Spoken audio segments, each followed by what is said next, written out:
escrever, Estela, você está com a palavra aí pelos próximos 10 minutos. Obrigada. Então, vamos lá. Eu sou uma mulher branca, baixinha, de olhos claros, estou vestindo uma camisa branca, estou de fone de ouvidos, e no meu fundo aqui está desfocada a imagem. Achei super interessante e, claro, em primeiro lugar, agradeço a oportunidade de estar aqui com tantas mulheres incríveis e poderosas, falando sobre um tema tão relevante. E acho que, ouvindo um pouco da fala da Mari e da fala da Ana, acho que eu vou começar trazendo um pouco um olhar sobre a palavra, né? Então, teve toda essa questão do cuidado que a Mari levantou e para sempre a gente vai ficar com essa ideia do cuidado. Mas eu acho que quando a gente entra no universo das pessoas com deficiência e o que essa perspectiva do cuidado significa no universo das pessoas com deficiência, é interessante pontuar que a ideia de cuidado foi sendo transformada ao longo da história do movimento das pessoas com deficiência, né? Então, um conceito de cuidado que foi colocado até pela Assembleia Geral da ONU, ele vai na perspectiva de que o cuidado é um conceito muito amplo, que tem muitos significados, e que, dentro de uma perspectiva de política pública, o trabalho de cuidado se refere às atividades que são realizadas para assegurar o bem-estar cotidiano e o desenvolvimento das pessoas, né?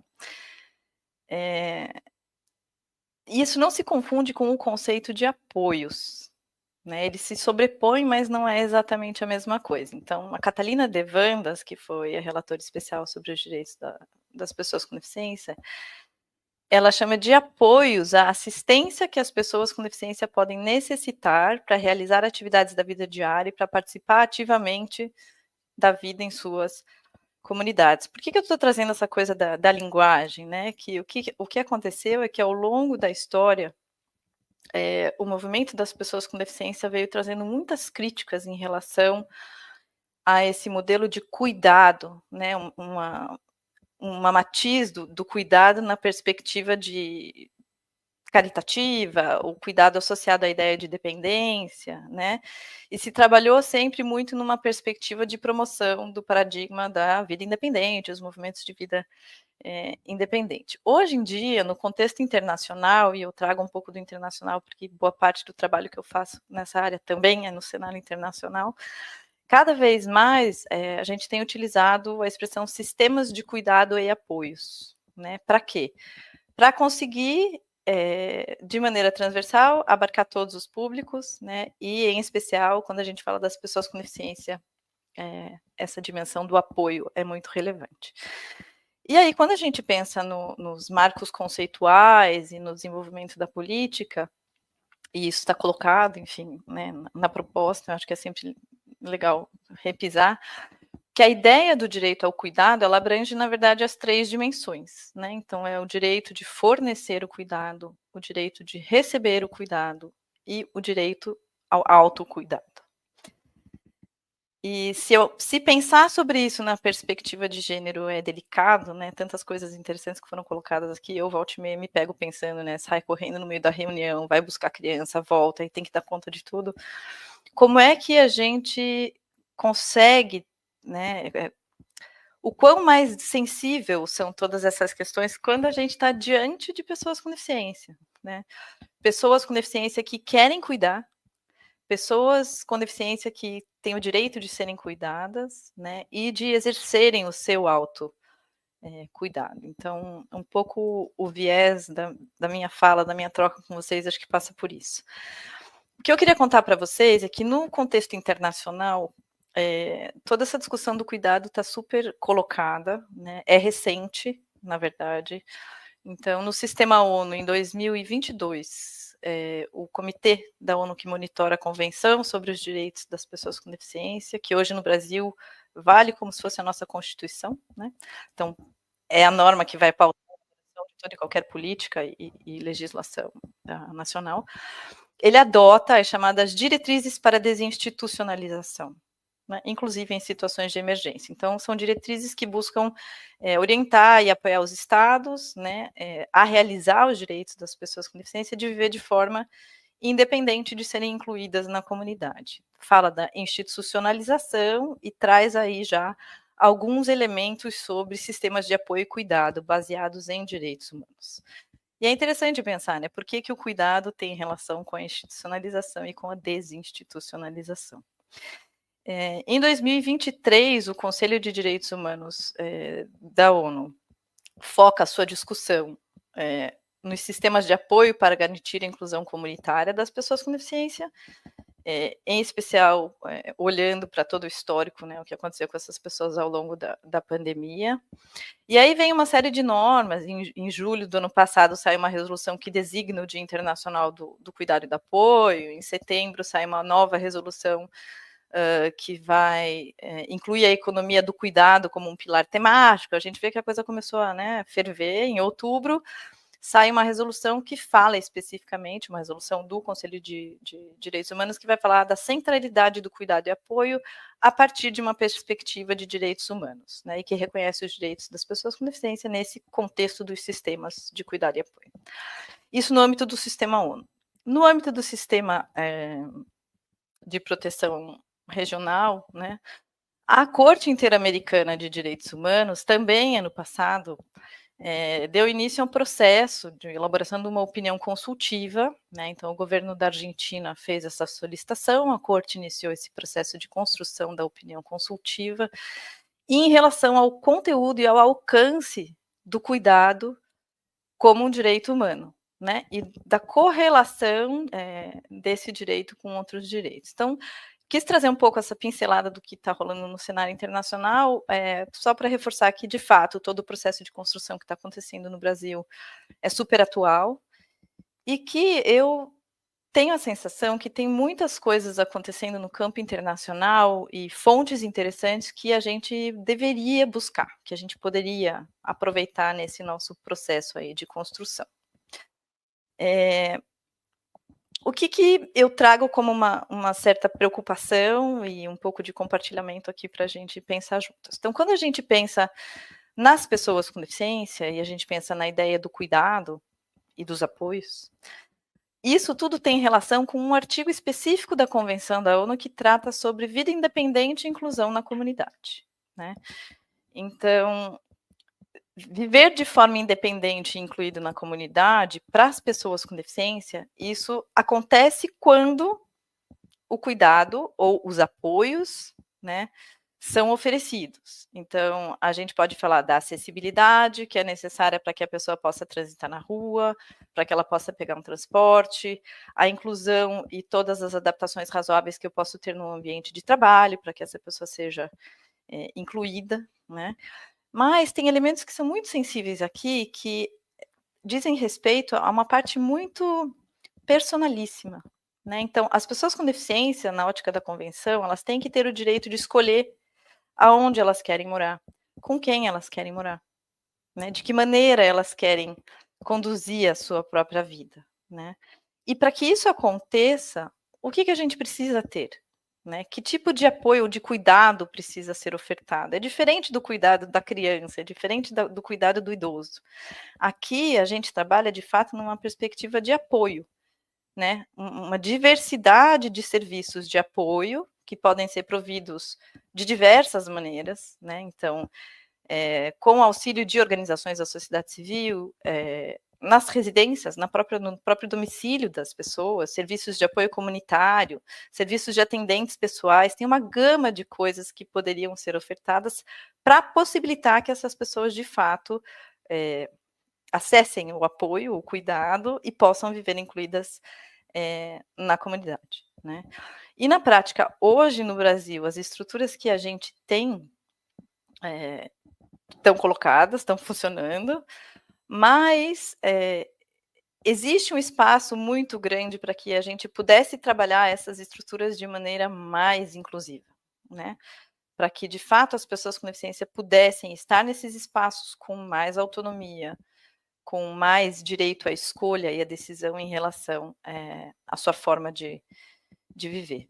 E aí eu queria comentar um pouco sobre essa mudança do paradigma. Então, o que a gente vem acompanhando em relação aos modelos tradicionais de apoio e cuidado, eu vou chamar assim, e esse novo olhar, né?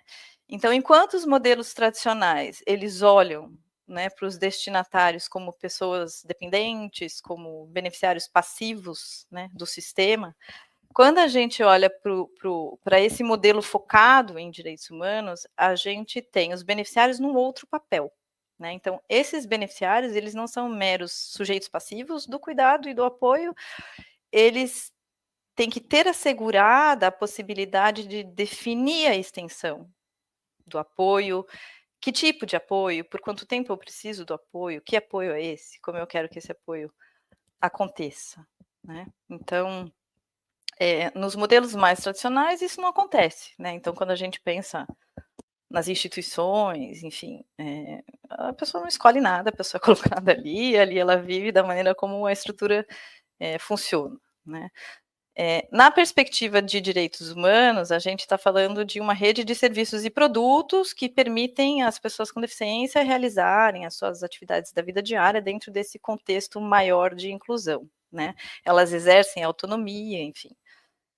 E eu sei que quando eu falo parece uma coisa muito distante, né? Tipo, nossa, ela é uma sonhadora, eu sou mesmo. Mas eu de fato acredito que a gente tem espaço para construir no Brasil um modelo que de verdade seja inclusivo, né? E não só inclusivo para as pessoas com deficiência, mas que de fato ele seja sensível a todas essas matizes que a gente está comentando aqui, as questões de gênero, de raça, enfim. Quando a gente fala dos sistemas de apoio e cuidado no modelo mais tradicional, em geral, a gente vê menos essa sensibilidade em relação aos recortes, né? Então, ele é menos normalmente sensível às questões de gênero, de idade, o que naturalmente a gente sabe que para mulheres e meninas isso acaba sendo sempre uma questão, né? E quando a gente fala das mulheres e meninas com deficiência, ainda mais porque elas estão mais expostas a questões de violência, a questões de abuso, que às vezes acontecem dentro dessa própria estrutura do cuidado, né? E, de novo, quando a gente muda para o modelo menos tradicional, para a quebra do paradigma e um modelo mais focado em direitos humanos, esse modelo olha para essas questões, né, e, assim como vocês super colocaram bem, ele começa a se preocupar, é um sistema que olha de uma forma mais ampliada, mais transversal, em relação aos papéis de cuidado e as questões de gênero, né? Então, essa distribuição mais equitativa entre os papéis do cuidado, as licenças, né, outras formas de trabalhar a distribuição da responsabilidade do cuidar. Alguns pontos que eu acho que são colocados, e eu trago não só em relação à própria política nacional, mas um pouco do que a gente tem acompanhado no campo internacional, é muito parecido, que parte da discussão da política tem sido muito, muito focada nas pessoas que prestam o apoio, né? Então, que faltaria um pouco mais, um olhar um pouco mais aprofundado, um pouco mais atento para quem vai receber o cuidado, né? Então, qual é o papel de quem recebe cuidado? Como é que a gente está olhando para isso? Quais são as ferramentas que a gente vai ter para permitir que quem receba não tenha esse papel só passivo, né? Na relação de beneficiário da política. Tem alguns entendimentos de que, algumas narrativas de que ainda da maneira como está colocada existe um pouco esse viés da dependência, né? Então, que a gente talvez poderia dar um salto um pouco maior para trabalhar numa perspectiva realmente de promover a independência, no caso específico aqui das pessoas com deficiência. Críticas que aparecem no campo internacional, que eu acho que aqui no Brasil nós não estamos mal, mas a gente tem que cuidar, que é fugir da lógica do modelo médico e assistencial, né, para trabalhar sempre nessa perspectiva de promoção da autonomia, da relação do sujeito dentro do ambiente dele, do entorno dele, ele com autonomia participando, né. E acho que um outro aspecto que é muito importante, que tem previsão na Convenção da ONU, que tem força constitucional e que a gente precisa assegurar isso, eu acho, da forma mais ampliada possível, é a participação das pessoas com deficiência, né? Então, assim, como é que eu vou pensar num sistema de apoios se eu não escuto o que as pessoas precisam, né? Se eu não consulto, se eu não vou a fundo para entender, mas o que é apoio para você, o que é apoio para o outro? o que funcionaria, o que não funcionaria, né? Então, acho que será que o que foi feito de consulta foi suficiente? Caberia a gente pensar em ampliar um pouco mais esse diálogo, ampliar para que organizações possam participar de forma mais ativa, fazer uma escuta mais ativa das pessoas com deficiência? Eu deixo aqui para a gente trocar. E aí, eu acho que tem um ponto, só para a gente caminhar para o final, que em relação a um pouco assim, quais são as oportunidades que a gente tem, né? Quando a gente pensa na criação de uma política, de um plano, é um esforço hercúleo para que tudo isso aconteça e, de fato, eu acho que é uma possibilidade enorme da gente conseguir dar um salto muito interessante no Brasil em relação a todas essas questões.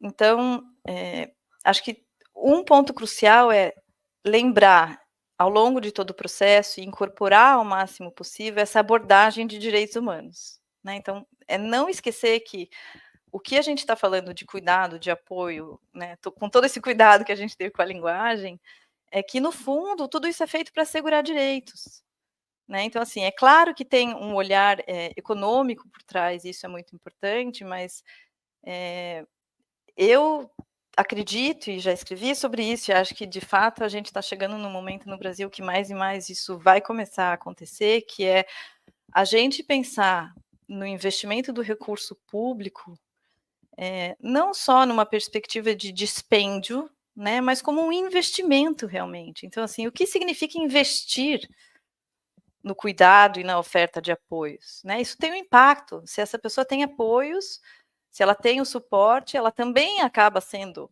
mais contributiva, mais produtiva, e eu não gosto muito desse olhar utilitarista, mas eu acho que tem uma perspectiva que a gente precisa considerar aqui, que é maior, né? Então, assim, não é só o custo da operação, mas o que a gente quer lá na frente com isso, e óbvio que tudo passa por uma perspectiva de análise financeira, de orçamento público, mas em que medida a gente investir nisso é simplesmente um gasto, ou, no fundo, a gente está, de fato, investindo para o fortalecimento de uma sociedade, para que a gente tenha, de fato, uma sociedade brasileira mais igualitária, mais justa, né?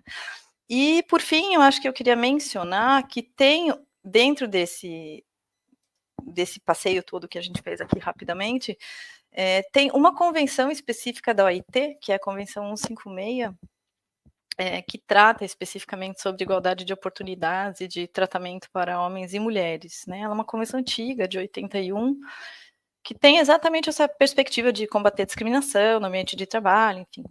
E que eu acho que, dentro desse processo todo de discussão que está acontecendo, eu acho que, quando a gente pensa em termos de advocacy, como fazer as coisas acontecerem, seria uma das medidas importantes. Eu acho que o Brasil precisa olhar para isso. Acho que seria muito interessante se a gente conseguisse, nesse movimento de pensar política, a gente também incorporar essa convenção, porque eu acho que tem ali princípios e elementos que são bem interessantes e que podem ajudar aí a impulsionar. Era isso.